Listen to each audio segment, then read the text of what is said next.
Selamat hari Sabat untuk kita semua. Senang sekali kita masih lagi diberikan kesempatan untuk menikmati berkat Tuhan di hari Sabat Tuhan yang suci ini.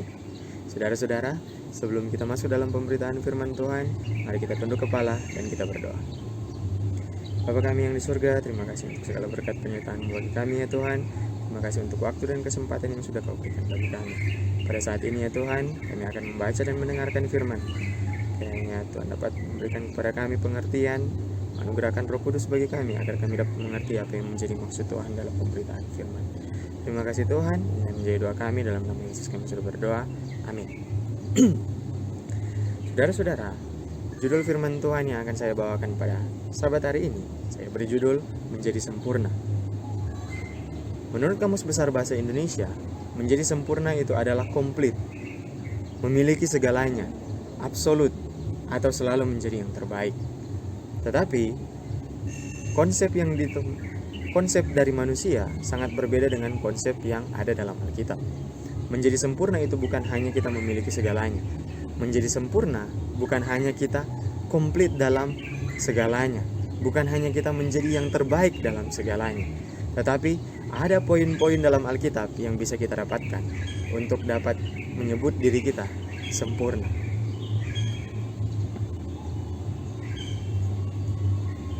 Dalam ayat tema Matius 5 ayatnya yang ke-48, karena itu haruslah kamu sempurna, sama seperti Bapamu yang di surga adalah sempurna.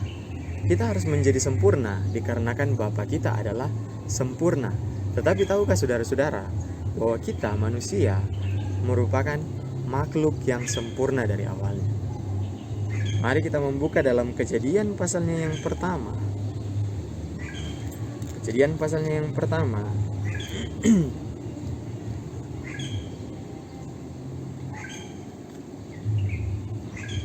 Ayatnya yang ke-27.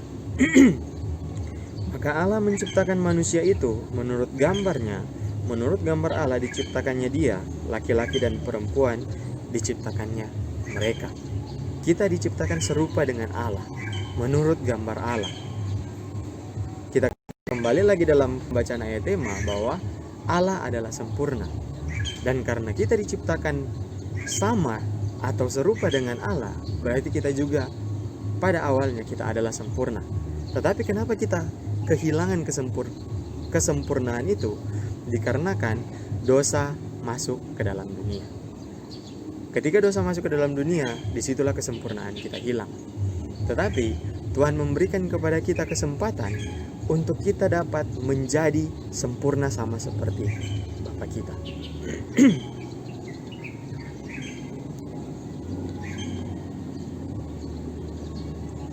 Bagaimana kita mengetahui sesuatu itu adalah sempurna, sedangkan kita pada saat ini sulit untuk menentukan bahwa yang ini sempurna, yang sana sempurna, atau apapun itu sebagai suatu hal yang sempurna. Bagaimana kita mengetahuinya?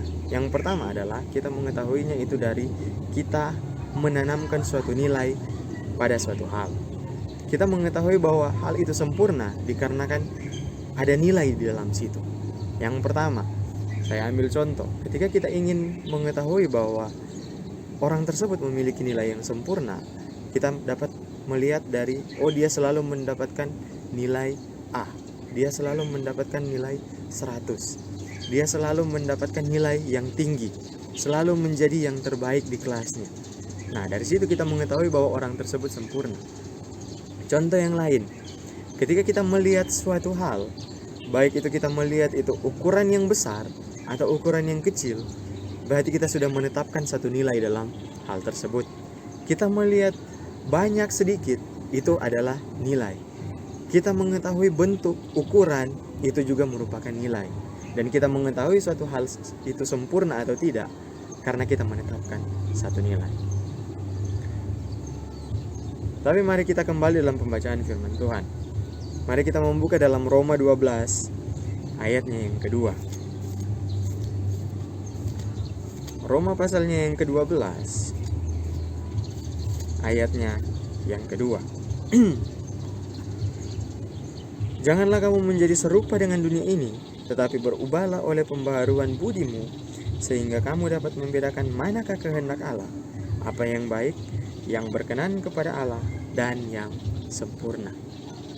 Ketika kita ingin mengetahui bahwa nilai itu sempurna, atau hal yang kita inginkan itu adalah hal yang sempurna, kita harus mempercayai Alkitab. Jangan menjadi serupa dengan dunia ini.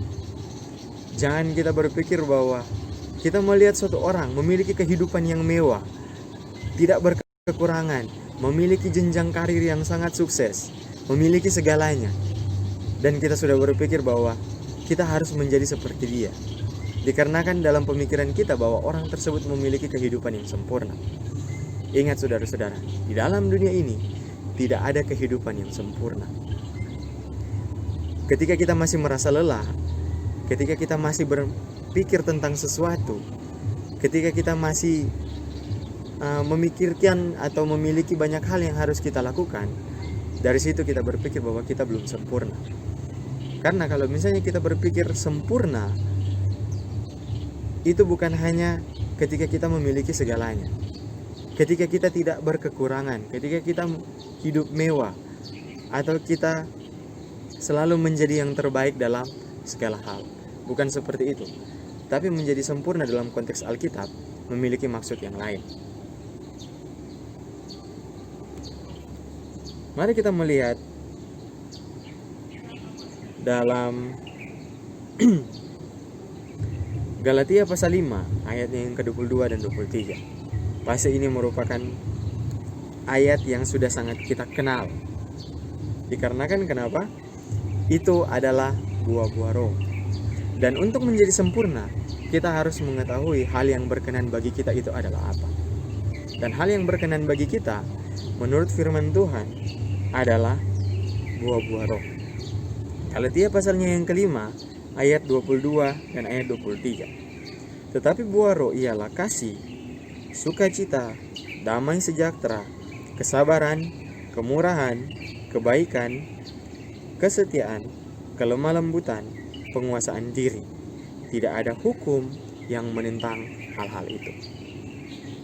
Ada sebuah cerita yang terdiri dari dua orang laki-laki. Mereka memiliki kehidupan yang sangat sempurna. Mereka tidak berkekurangan, mereka memiliki segalanya, dan mereka juga sadar dengan apa yang mereka lakukan. Yang menjadi perbedaannya adalah laki-laki yang pertama, dia itu menyadari bahwa dia memiliki kehidupan yang tidak baik. Laki-laki yang kedua, dia menyadari bahwa dia selalu melakukan hal yang baik.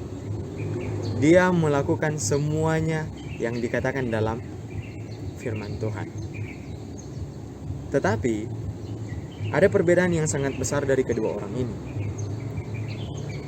Yang pertama, laki-laki yang pertama, ketika dia menyadari bahwa dia selalu melakukan hal yang tidak baik, dari situ dia berpikir bahwa dia ingin mencari kehidupan yang lebih baik.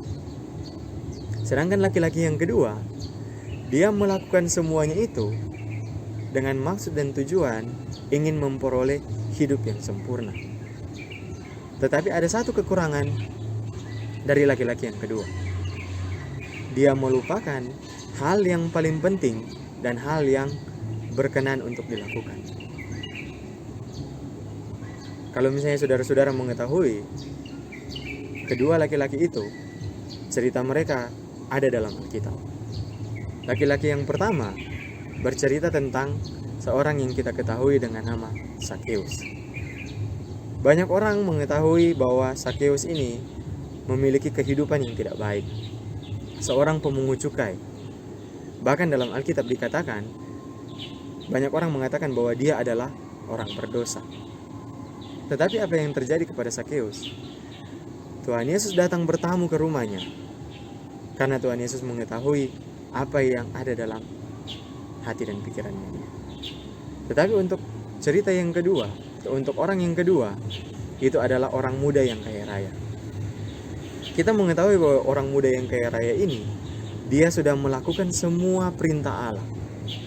Ke-10 hukum semuanya itu sudah dia lakukan. Tetapi apa yang menjadi kekurangannya? Dia kekurangan buah roh. Dan buah roh yang pertama, yang seperti kita sudah bacakan tadi, yaitu kasih. Ketika dia berkata kepada Yesus bahwa saya sudah melakukan semuanya ini, apalagi yang harus saya lakukan untuk memperoleh hidup yang kekal? Tuhan Yesus berkata, jualah segala harta milikmu dan ikutlah aku. Kita bisa ambil satu konsep dalam situ bahwa kita harus mengasihi sesama kita. Jangan kita mengasihi harta kita, jangan mengasihi kekayaan kita, tetapi kasihilah sesamamu manusia.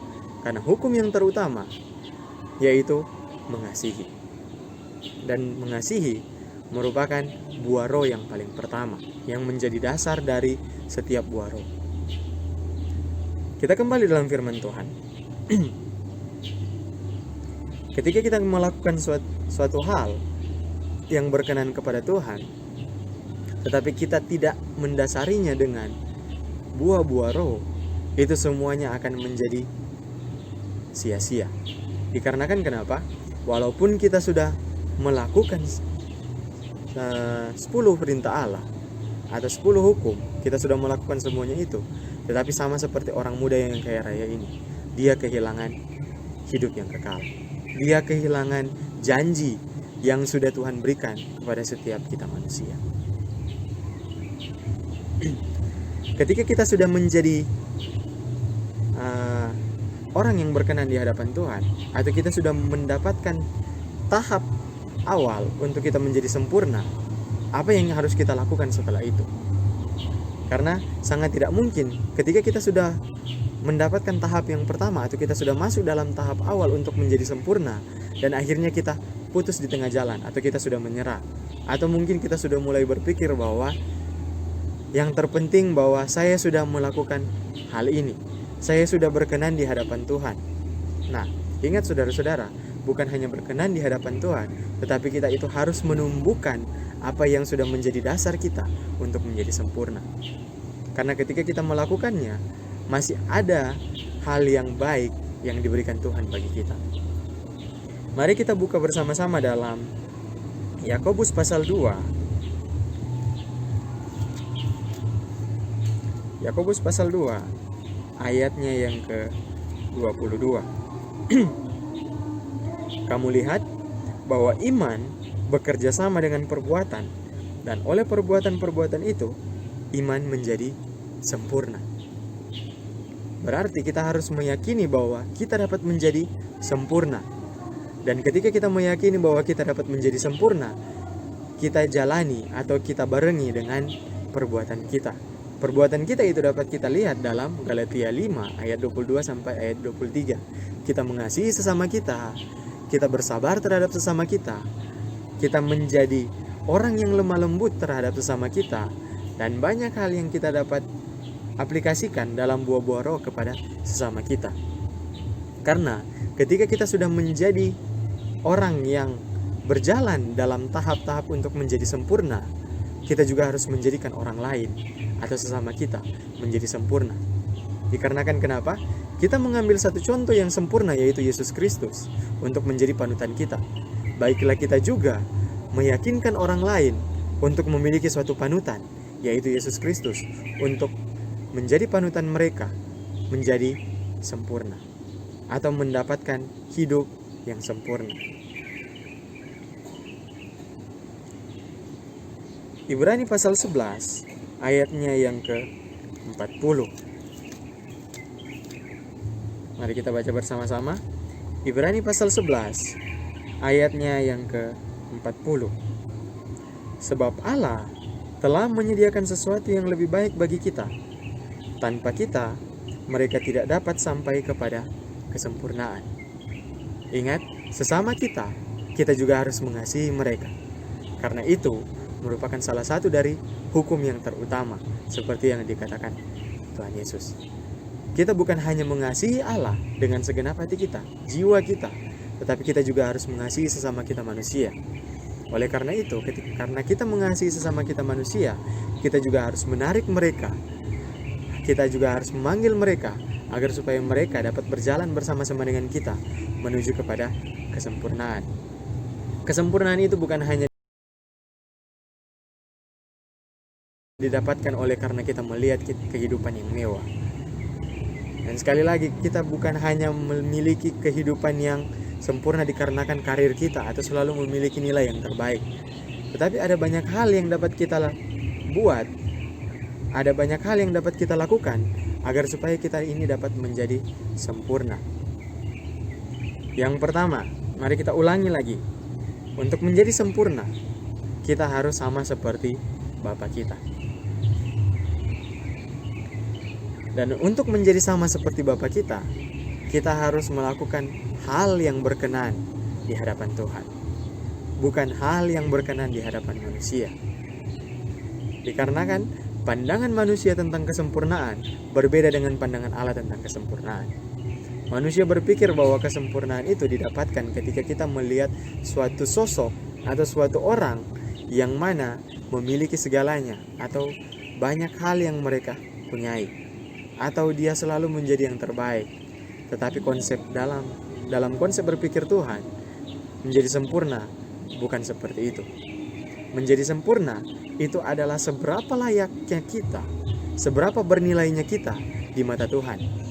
Karena nilai yang kita tanamkan, nilai yang ada dalam diri kita, hal-hal yang kita lakukan dalam keseharian kita, atau apapun yang kita kerjakan untuk mendidik kehidupan kita, atau untuk memperoleh suatu kehidupan yang baik, atau mungkin untuk memperbaiki atau untuk memperbarui kehidupan kita, semuanya itu adalah nilai yang dilihat Tuhan sebagai suatu hal menuju kepada kesempurnaan.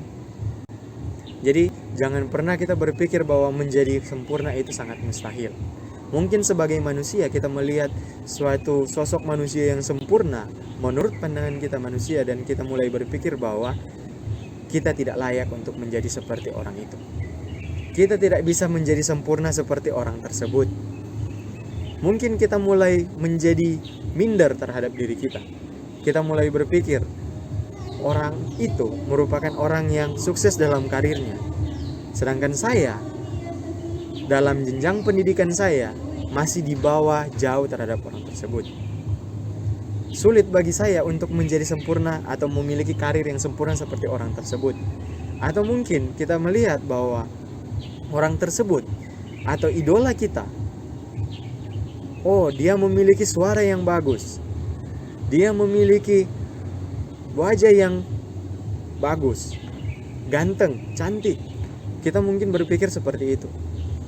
Saya hanya memiliki muka yang pas-pasan, atau saya tidak secantik dia, saya tidak setampan dia. Dari situ kita sudah mulai merendahkan diri kita sendiri.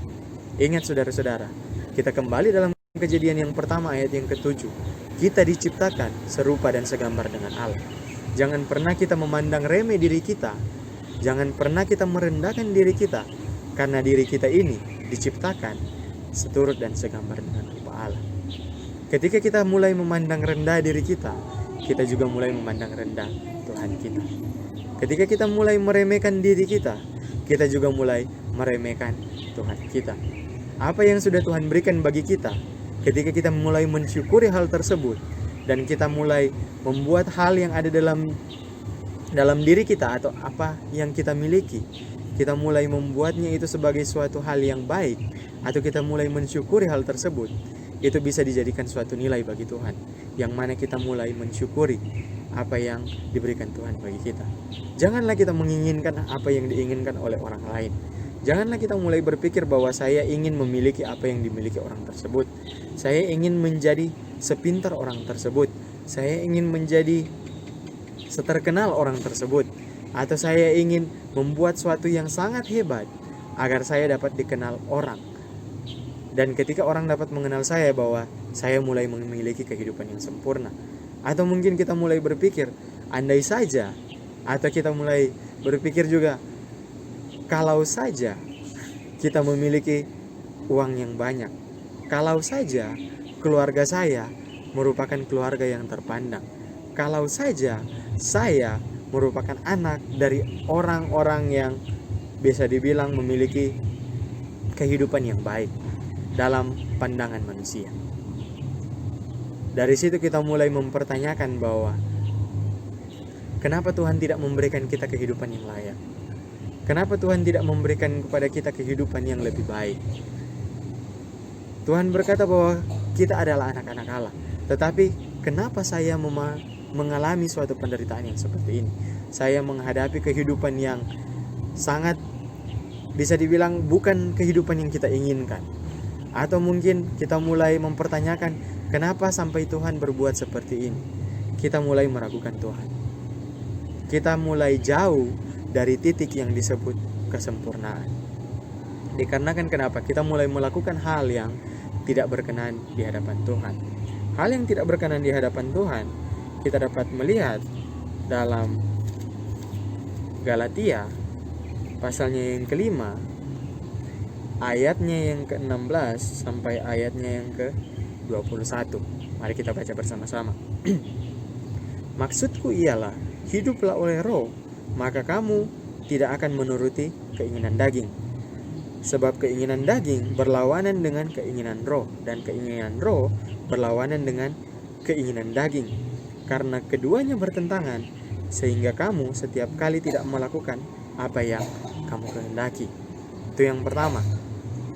Ketika kita mulai melakukan kehendak roh, berarti kita mulai menjauhi kehendak daging kita.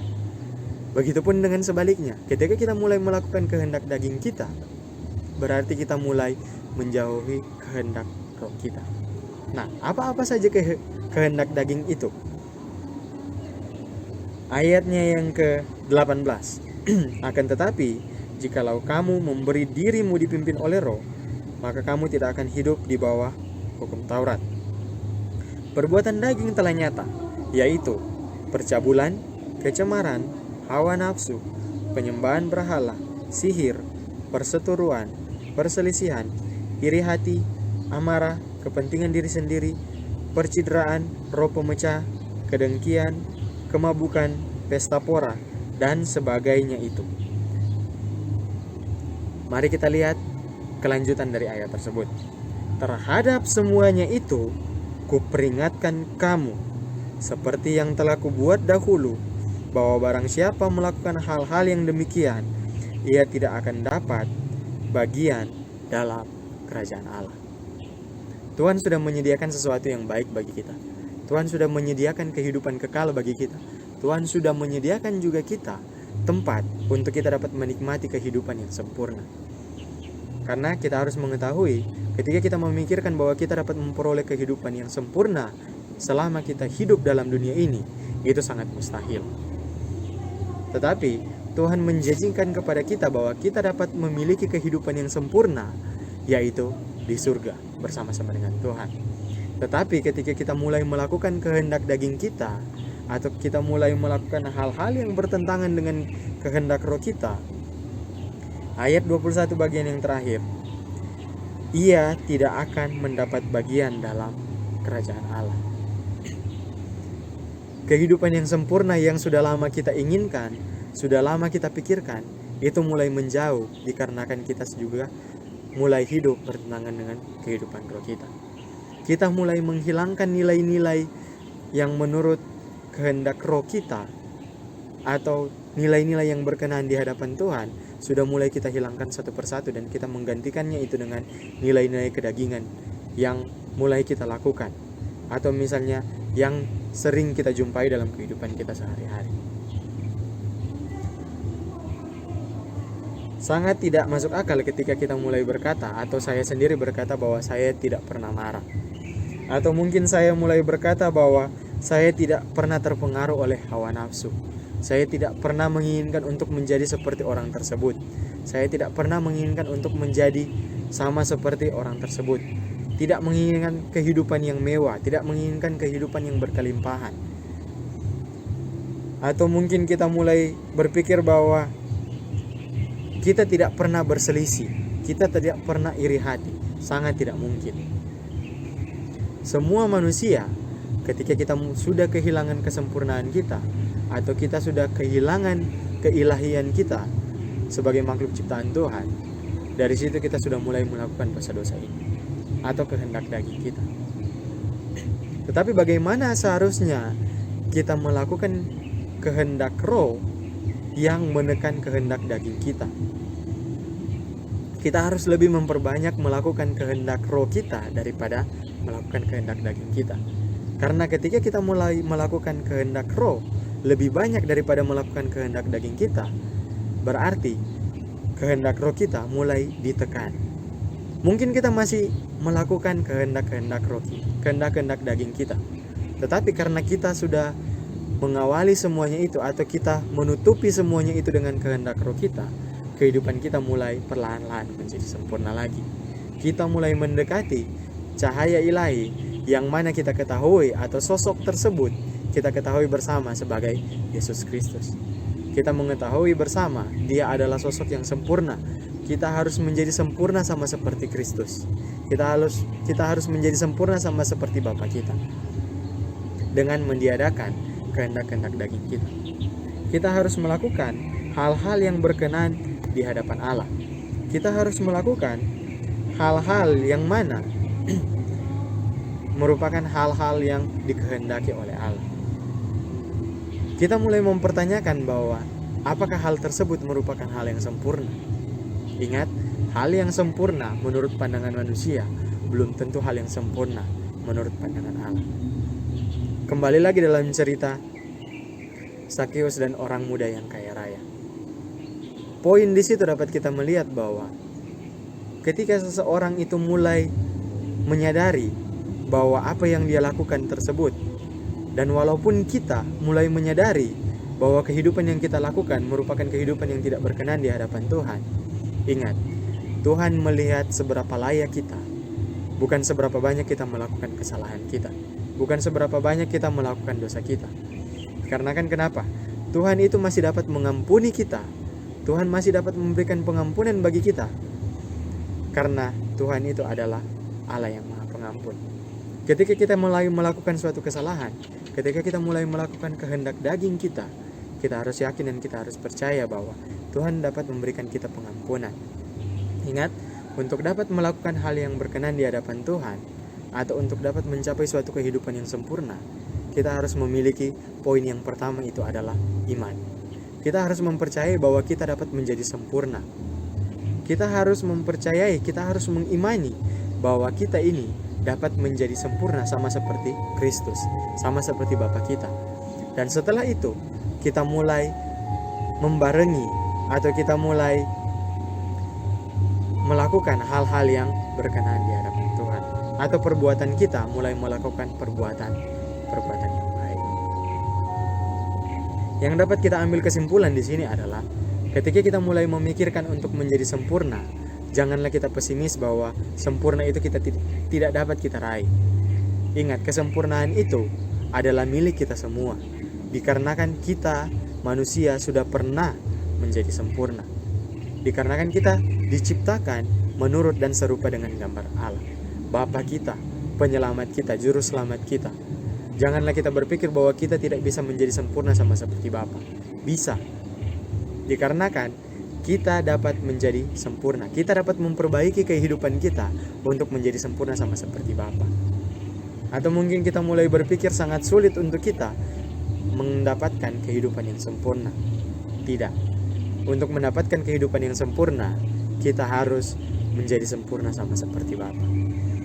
Karena hanya yang sempurna dapat hidup dengan yang sempurna. Hanya yang kudus dapat hidup dengan yang kudus. Allah adalah kudus, Allah juga adalah yang sempurna. Maka kita harus sempurna sama seperti Allah kita, sama seperti Bapa kita, dan kita juga harus kudus sama seperti Bapa kita. Ketika kita mulai melakukan semuanya itu, kita menjadi layak untuk menerima kehidupan yang sempurna. Kita menjadi layak untuk menerima kehidupan kekal yang sudah dijanjikan Tuhan, karena kita sudah melakukan hal-hal yang berkenan di hadapan Tuhan. Kita mulai menghilangkan perbuatan-perbuatan kita yang tidak baik. Kita mulai melakukan hal-hal yang baik yang berkenan di hadapan Tuhan. Kita menjadi layak dikarenakan nilai kehidupan kita sangat berharga di mata Tuhan. Dikarenakan nilai yang kita tanamkan dalam diri kita adalah nilai yang sangat berharga bagi Tuhan. Bukan hanya memikirkan bahwa ini adalah hal yang terbaik bagi kita, tetapi kita juga memikirkan bagaimana kita mendapatkan atau bagaimana kita membuat kehidupan kita menjadi layak di hadapan Tuhan. Puji nama Tuhan, inilah menjadi pemberitaan firman Tuhan pada sahabat hari ini. Saya bawa dalam nama Yesus. Amin.